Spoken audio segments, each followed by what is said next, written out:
I set my alarm.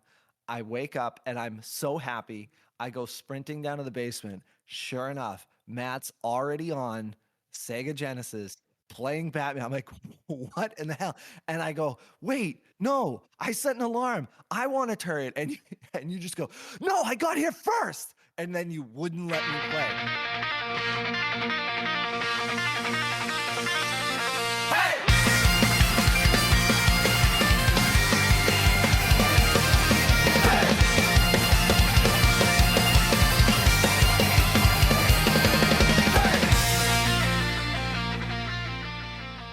What up, boys? What's up? What's up? What's going on? I feel concerned and Ooh, stressed. tough start. Why concerned? Are you depressed? Are you a social depressed martyr or whatever you called me? It's funny that you say that because part of the reason why I'm stressed and concerned is because of an episode that started out where we were talking about you, Matt, being depressed. And that slowly kind of segued into a debate that we had. And I believe this is in reference to episode 4, which was, I think it was called Morality of the Flip or something like that. Yep. And we debated kind of over the ethics around should we, I think, and Matt, correct me if I'm wrong, like your position was like the idea that people only have 10 seconds to make a purchase or at least submit their bid. It doesn't give them an opportunity to research what they're buying as thoroughly as maybe an informed buyer should. And therefore, you probably shouldn't start a bid price too high because it might indicate like a value that isn't accurate. It might be too high. And Yeah. I pushed back and said, no, I think it's totally appropriate. It's, whatever. So that was the debate. And to be honest, I still stand by my viewpoint. Oh, However, doubling down. Okay. yeah. Oh, I'm totally doubling down, and that's fine. And I think one day, like if we start getting some guests on here, we can pick their brains and see what they agree with. And I did in that conversation, I did say I think like if there were 100 people listening to this debate and they weighed in, I think it would be 50-50. So I wasn't saying I was I think I completely would right. win. Say it again. I think I would win. It wouldn't be 100%. As I listened back, I said 100% I would win, not 100% of the vote. But I think I'd Right. win like 60-40. Okay, fair. But I think my point was I'm still not trying to say that I'm overwhelmingly right. I'm just saying I think it's split. I think that there's a lot of people that would see my perspective, a lot of people that would see yours. But back to my stress and my concern. After listening to that whole episode, I realized, number one, it was my favorite episode because I do like a little bit of conflict. I think that, a little bit of sass feels good. Little bit of family drama. Yeah, it was intriguing. I was like, ooh, what's going to happen? However, I realized that I'm like a huge a-hole just in my deliver, like everything about it. Like I would ask you, I think at one point I said, let me finish. And you were respectful as anybody debating should be. But I didn't give you that same space. Like I didn't reciprocate at all. You would start saying something and I would just jump in and interrupt you. And I had no awareness while that was happening that I was so rude. And then my tone, I thought to myself like, oh, wow, you're like not a cool person. Like I wouldn't want to hang out with you. So I'm hearing myself thinking like, I wouldn't want to hang out with that guy that just so happens to also be me. And then I think the real, like the piece that drove it home is like, wow, Mike, you got to do some reflecting on who you are as a human was, like I had to get the last word. So in other words, you were like an attentive listener who responded thoughtfully.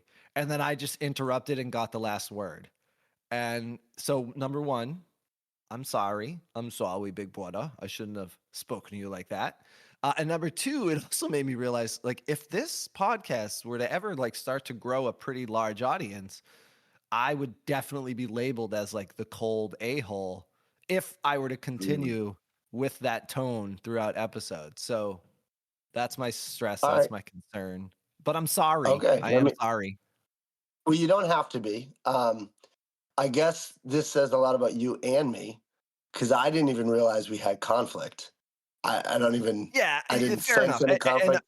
I don't I think it's didn't our feel any definition of conflict. conflict. Yeah. But it was yeah, you're right. I wouldn't say it was conflict. We disagreed and we kind of went through it.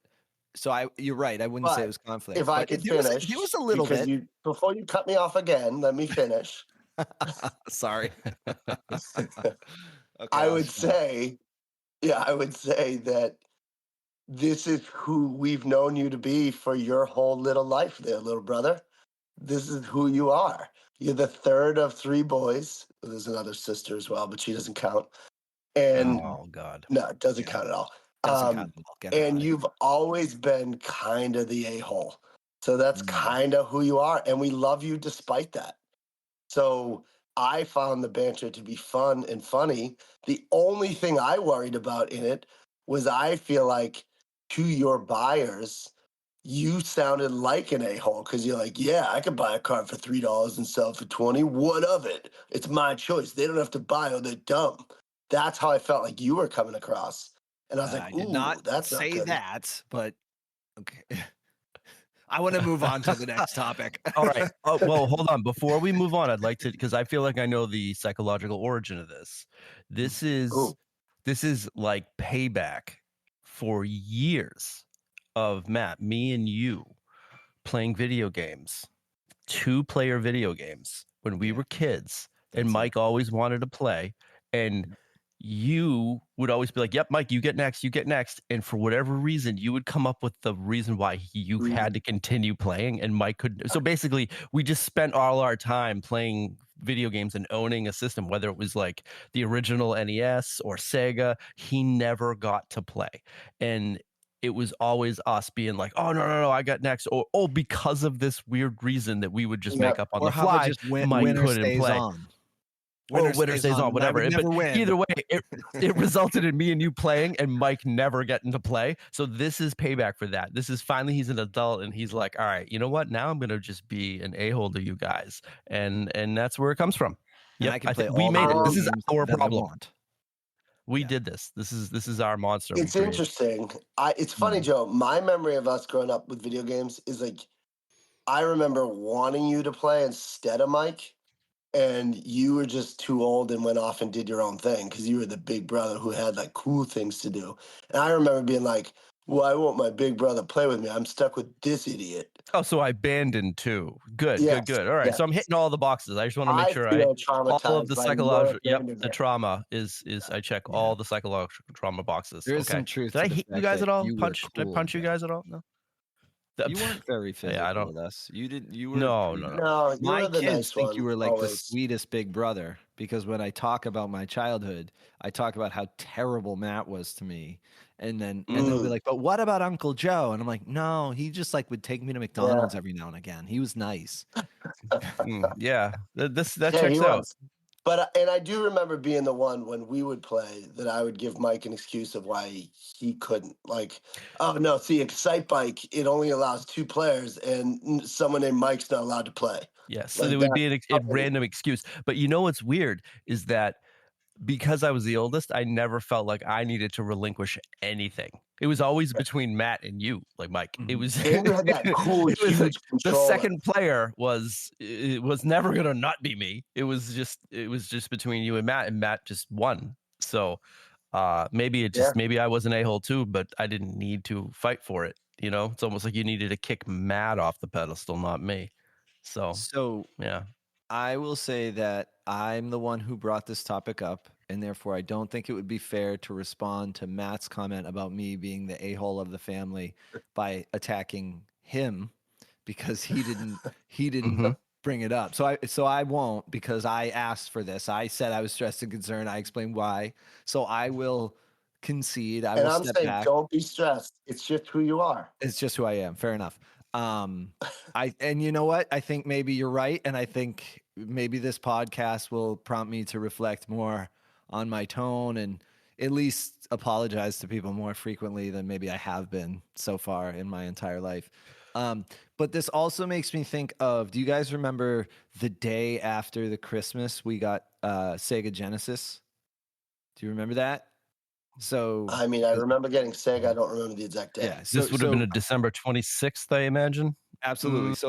So Okay. finally on Christmas like night, we got Sega Genesis from our grandmother. That was very sweet of Yeah. her. And the game Right. that either came with it or that they got us was that Batman game. Do you remember the Batman game that we got? Oh, Yeah. yes, I remember that. Right. So, and that was our only game, and that was awesome. And I just remember seeing when we actually opened the pack because it was for all of us, right? It was like a joint gift. So we opened it up, looked at So it. for me and Matt. Yep, got it. Yep. Yeah, for both of you. Uh, and so I remember seeing it, just thinking to myself, like, "Oh, this is it! Like, we've made it. This is what life is all about." I was so happy, and obviously, because it was Christmas, we wanted to like You go down said and this is play. Right? what life is all about. Yeah, I You said mean, this is what life is do all you about. remember how, like, when Sega came out, how crazy and Yeah. exciting that was? But Oh, the I guess graphics were awesome compared to they were Nintendo. well 16-bit. I mean, come on, Oh, yeah, 16-bit. I know. Are you kidding? So, but I remember seeing that, thinking, okay, this is amazing. And then I think all three of us were just begging mom and dad, "Can we play? Can we play? Can we play?" And they were like, "No, your family's here.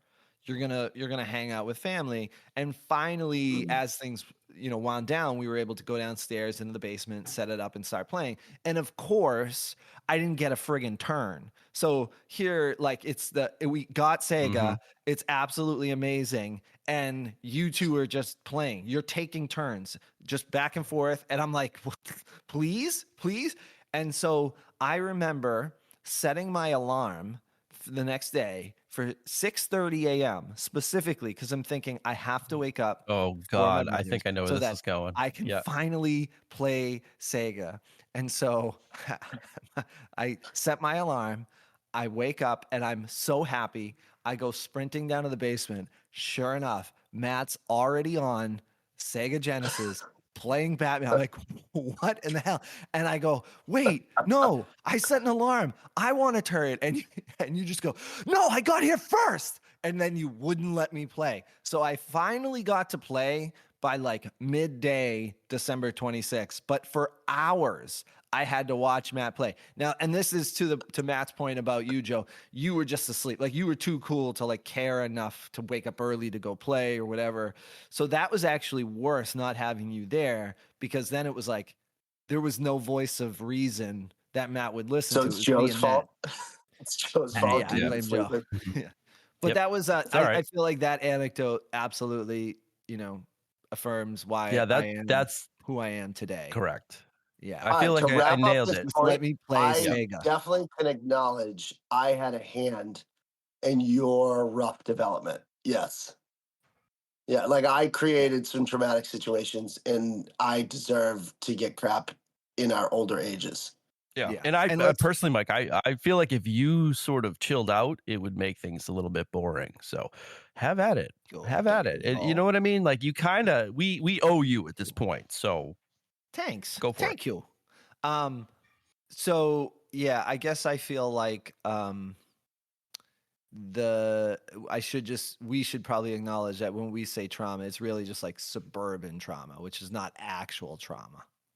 Yeah, that was probably Correct. poor choice of words. Yeah, Mhm. there's people who've been Yeah, through like real our stuff. trauma is Yep. like I had to wait to play Sega Genesis. This is That was I very know. privileged overall. Like we'll yeah, acknowledge that. Like the rough parts of our childhood would be like really, really positive moments in people's lives. right, Uh, right. Okay, for the sake of time, I would love to reminisce more about how I was mistreated and how it explains who I am today. However, Matt, you had mentioned before we started the show that you had a question for us. yeah, I So don't know what if is we it? want to What do you do got? any card specific topics Ooh, first, just because I feel like we're we all should over the talk a map little bit today. about sports cards. Yeah, Yeah. my topic is a little bit more general, so I don't know if do you want to give us any recap of your last purchases first? Okay, so thank you. So in a previous recording, I don't think it's available yet, but it will be. I talked about putting Jordans in three categories. Most recently, I think it was 3, 5, and 10. I think there was some talk of some of those also starting at 20. So we'll say like it was basically base level and then premium and then like ultra premium. And so 3, 5, and 10. And my most recent stream where I was gonna start that, and I should just add, pretty much all Jordans. There were some Kobe's in there. There was some random, I had like some Wemby's. I don't even know how I got them. They're not really on brand with retro ripping, but they were there, and I figured I'd, throw them in. But regardless, what was funny is there there was a very slow start to this particular stream, and nobody was bidding on the $3. And I was just going card after card, just kind of like, okay, like people have this one, no problem. And I had like maybe 200 Jordans in that $3 pile. So I mean, I was able to like keep going through. But then I figured like, all right, well, if people aren't interested in this, like, do you guys want like some of the better stuff? Like I'll pull it up. So I started to kind of work through the $5 stuff, got a couple bids, but nothing really. And it was just slow to the point where I'm going like, I don't even know, like, maybe today's not the day. And then I started to go up to the higher level. I sold one, and that was great. I forget exactly what Jordan it was, but it sold for like maybe like high 20s. So that was great. But I kind of hit an endpoint of like, okay, well, I've got tons of Jordans to sell. I'm like already at that high level Jordan. I don't kind of know where to go. So then I just decided, all right, I'm going to go to my $3 pile, but I'm just going to start throwing in those, 10, the ones that I was initially going to start at $5 and $10. And I'm just going to cycle those all through the $3 pile. So for the rest of that episode, until I got to ripping packs, I just started everything at $3. And I got to tell you, it was awesome. And it definitely prompted me to reflect on whether or not it's worth it to start at high prices. Even I didn't have a large room. Like I think it was in the 20s, low 20s. And even with that considered, I sold some cards that I wanted to start at 10 and maybe get 12 or $13. I started at 3 and they were going for high teens, low 20s. And so it was really interesting to me. It definitely opened my eyes into the reality of, yeah, maybe if I'm just brave enough to start everything at 3 and I have a decent room that's informed enough to know when a card is worth far more than 3, that I'll do okay. I can't think of any cards that I sold that I got like absolutely screwed on. So I might have taken a loss on a few cards, but I definitely made it back on some other cards as well. So anyway, so my experience was, okay, maybe I should just simplify things and just say, all right, I'm starting everything at 3. And obviously I just got to be clear. Like when it's an insert, I've got to make it clear to people like, this is a high level card. This is definitely way more than $3, but let's see what we can get, and letting it go. But that was my takeaway. I mean, yeah. What do you got? I've been with you on with that concept for a while, and there's a few episodes where I talk about the start price of just being one universal start price, because I feel like you signal to your buyers like, stop bidding at your higher start price, because like why wouldn't you have started them all that way? And Yeah. so some of the cards are worth more than that. They're just not higher end that you want to put at that higher premium. So I kind of agree with that. I will say that I've been kind of going with like a base price for everything and then a back wall price. That's kind of what I've been doing. Yeah. And then just waiting on the back wall till I get kind of requested for it. My start price has been typically $2. And then, yeah, they've been doing well. So, I mean, I ran a Duke stream yesterday, and it was honestly one of the most fun streams I've run, because it didn't go very long. I only went about an hour and a half. It was just before the Duke North Carolina game. So I had like a lot of people excited about Duke in general, or heckling us because they're North Carolina fans. And it was like also filled with like some cool nostalgic players. Like I had an Elton Brand autograph. I had a Cherokee Parks autograph. And I think to that fan base, were awesome cards. And it was like fun kind of reminiscing. So, but I would put a lot up for $2. I could put a Kyrie Irving rookie up for $2, which normally is a much bigger card. And it ran and it got bid up to where I felt good about it. So I hear you on the start price. I think I'm going to do more of that. I just feel like it's almost like you got to have some special cards ready in the back wall. Yeah. Well, I think I'll do that next time. I like that idea of starting at one price. But it did make me think, like, do I even want to start at 2 versus 3? Because Jordan's pretty much, I mean, I'm not like worried too much about getting, screwed on a Jordan. I think most Jordan buyers know, There's some $3. Jordans though that like, the all there's a couple all-star Jordans that like people only want to pay $1 for too. So three That's kind feels of a why I feel little like 2 high is on a couple fair. of them. Yeah. Yeah. Yeah, that's what I mean. I think 2 is probably a good start price. And then I guess I get a little nervous if you run duplicates of decent cards. They just got it already, and then someone else will grab it at 2. So I mean, I guess it depends on your stream and your show. Yeah. Like, do you have, like I have 9 Fleer 90 Jordans. If I run all 9 in the same show, the first couple will run up, but after that, Yeah. I think they'll fall off. So I think what I'm going to do for my next show, and I'll report back, is I'll do $2 starts for, pretty much everything except, to your point, Matt, I'll do a back wall price as well. So I'll have those in the back, and just kind of wait for people to bring them up in the room to say, like, hey, how much you offering for that? What's your starting bid for that? Now, with the back wall price, Matt, do you customize that price based on the card they bring up? Or do you just say, anything in the back wall I run at X? So for Duke stuff, I ran them at 5, which they were way more than 5. And so there's a piece of me that wonders, like, should I have just ran them all at 2 or 3? But I don't know. I paid a little more to get them, so I didn't want to lose out on those. Cover yourself a little bit. Yeah. Yeah, just in case there's some that go for a loss. And there were like some Cooper flags and some cons that were pretty nice. So I don't know if it was necessary. I think in hindsight, maybe starting those at like a set price. Like I like the idea, especially with Kobe, like starting those at 8 because he was number 8. But I don't love Yeah. 23 because it just feels high for a start price. So like I like a kind of a number that kind of is like makes sense relative to what you're selling. Otherwise, I might just start them all the same. I don't know. Yeah, the 23, it's the reason why I like the 23, and for the same reason I like the 20, other than the fact that it matches Jordan's number. Obviously, there's, a little flair there, but like the 23, to be honest with you, there's tons of Jordan inserts that are raw that are worth way more than 23. So I think it really just comes down to which of those cards are up there. Like, so for the Jordan Electric, or Electrified rather, I'm pretty sure raw, that's worth like in the mid 40s. So to start that at Yep. 23 is still a good deal. So I think it just comes down to the specific cards you have. But to your point, obviously, when like with Kobe's number 8, it's safe to say that like any insert of They're Kobe all is going to be more than 8, like no they're question. all 8. Yeah. So Yeah. like my Jordans, I probably have 4 like $60 Jordans, but Yeah. I have a bunch of $15 Jordans. So to start them at 23 feels kind of yucky. Can I ask a question? Yeah.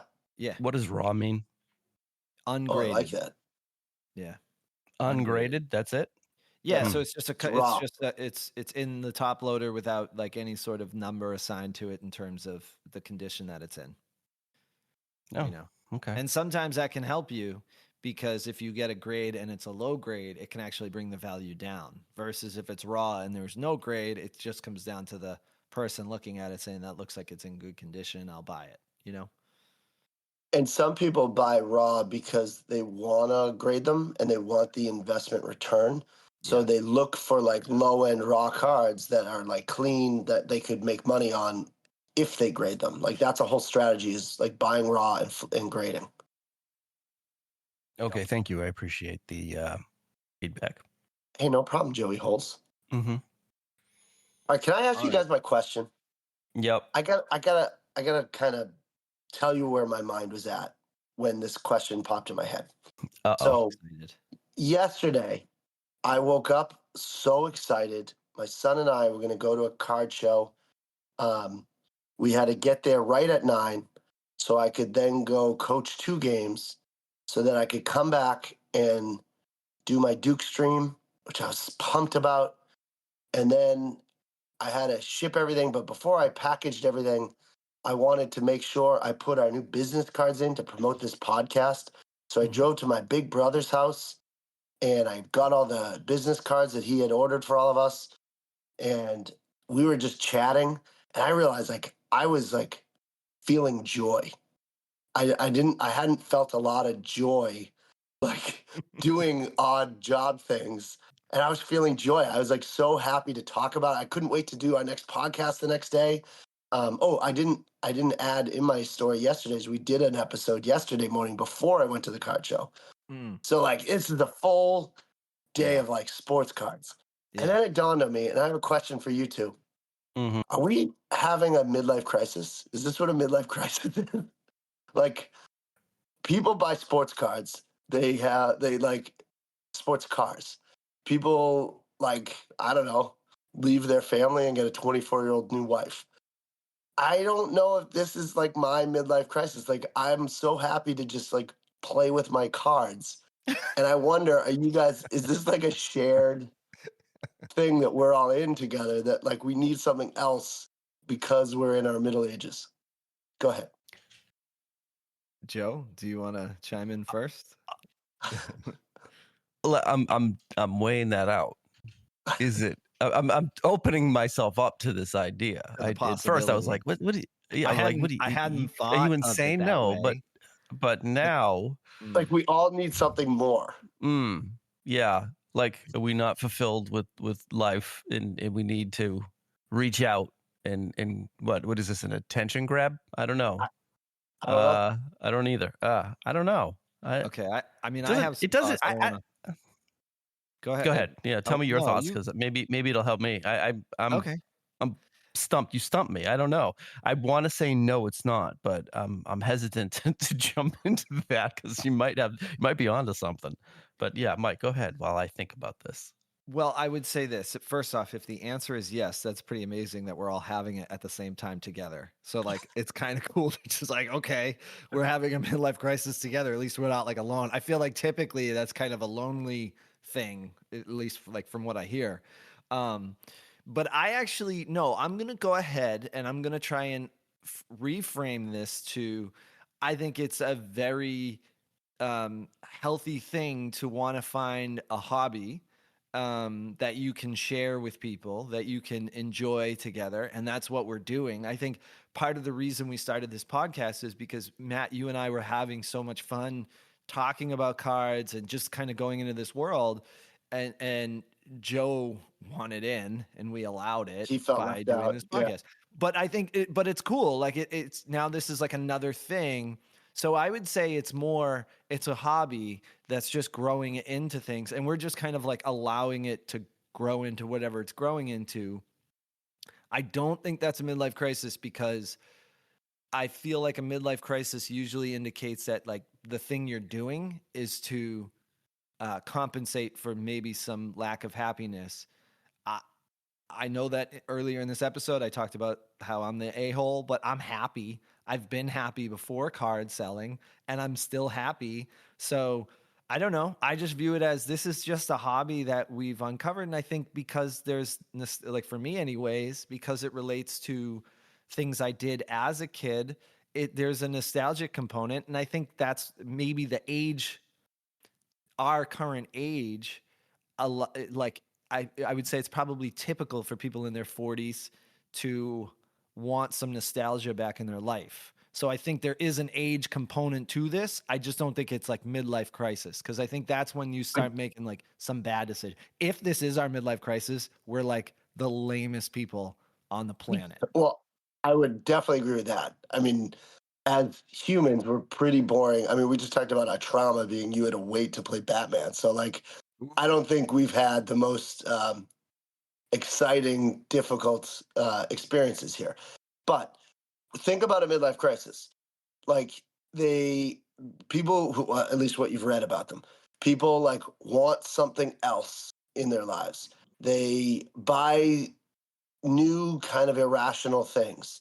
They um, they they reflect on times when they were younger, and they want things when they were younger, like a younger bride or something like that, or a new sports card. Yeah, they do that, but it's usually on the base that there's something in their life that happened that makes them like realize that life's going to end soon. You know what I mean? It's like a panic move.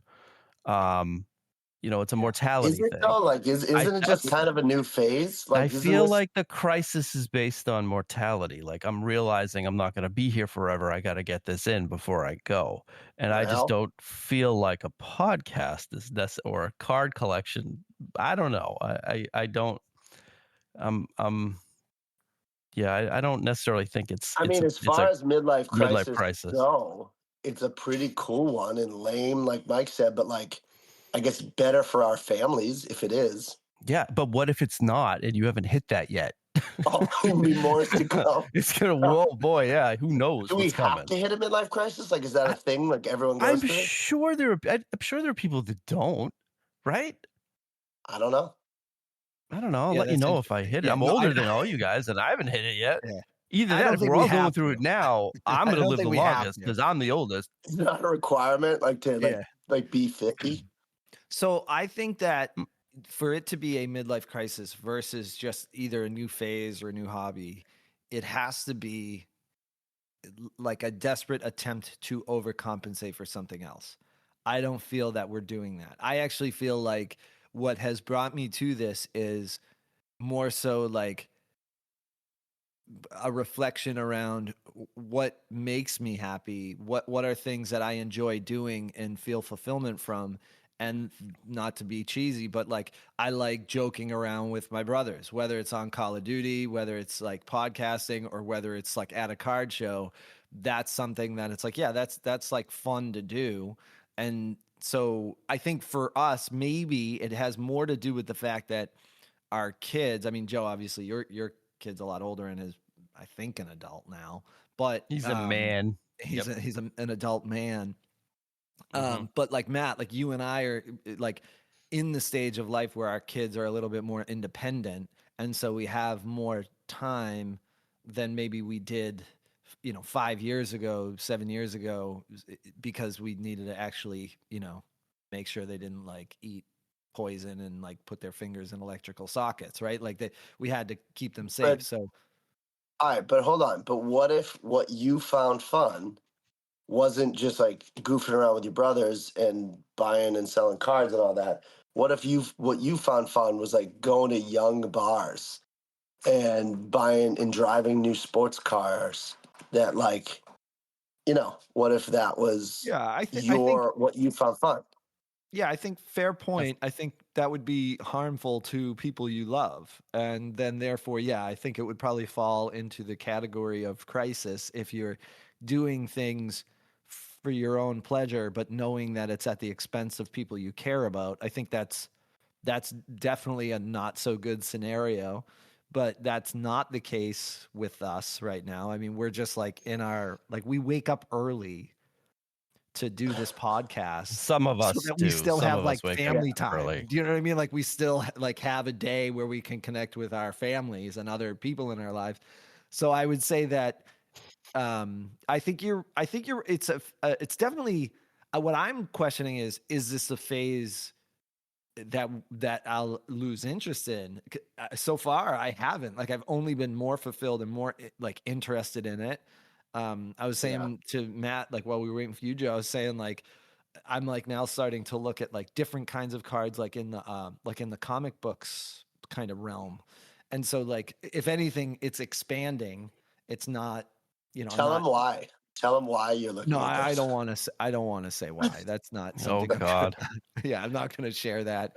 I'm not going to say that. But um, however, so this does bring me to another topic if we have time for it, because it's somewhat related. Can I Is that ask Matt okay? one follow up? I Yeah, just sure. want Sure. one follow up. Matt, do you want this to be a midlife crisis? No, it I just feel dawned like on me you like, no, I would don't. you like But it if this was it? You're like, oh, this is it. I already had I can check off the yeah, midlife like crisis I went box through because my moment. yeah, I just went through mine. I mean, I guess if Get it out of there's the way. one to come, I'd rather it be this than whatever else is coming. But um, I don't necessarily want it to be. I just started thinking about the definition or like what I perceive to be a midlife crisis. And I'm just wondering, like, are we in it? That's all. It just hit me like, is this you're searching for your childhood or whatever else, like, however else you define it. But so no, I don't want it to be, but I guess it popped up in my mind as a question. All right. So I guess maybe we open this up and create another poll so we can have anyone that listens. Are I we quickly having a just joint Yeah, if midlife they crisis feel like we are having a midlife crisis, and yeah, let's open it up to the we should world. See probably what they ask our say. together, the wives. three of We us? should ask our wives. That Yeah. might be interesting. I don't know Um, if we No, they want can fill out the poll like everybody else. Okay. I just typed in ChatGPT, define a midlife crisis. It says a midlife crisis is a period of emotional or psychological turmoil. So I feel like we don't fit Okay. that criteria. However, Yeah. we're partially in midlife crisis. So psychological turmoil that some people experience during middle adulthood, typically between their late 30s and mid 50s. So we're in there. Uh-oh. Uh, Uh-oh. when they Mhm. begin to reflect deeply on their life, their aging, Ooh. their accomplishments, and mortality. So, there is some overlap there. We're I like just 2 out think, of 3. 2 out of 3. yeah, and I think the turmoil is probably a pretty big ingredient that we're missing. I don't feel like this is a response to any sort of turmoil. This is just something that kind of grew naturally. I still remember we went to the show with you guys, with you and your boys, Matt, and that was really what Yeah. kind of got me into it. And then I've said before on a previous show of like what really drew me in was the idea of like the community component. Like there's a lot of good people out there that it's fun to talk to about cards, especially cards that I grew up collecting. So yeah, I think we're in a midlife crisis minus the turmoil. So I Okay. think we can leave it there, I guess. All right. Congratulations But then, yeah. guys. This is our midlife crisis. Thanks. Thanks. Way to go. Now with that said, All I'm right. Are we desperately out? trying to escape my life and I need Yeah. more of this. So we can't sign off because I don't wanna go back to my real life, guys. I'm just kidding. Yeah. Okay, so do we have time, Joe? Can I what do we got? Where are we at? I think we're running late. We're We should probably wrap it on that. yeah, we should wrap it on that. Okay, sounds Okay. good. All right. Yeah. We will wrap up. Okay, everyone. All right, you boys. guys. Bye. Good day, fam.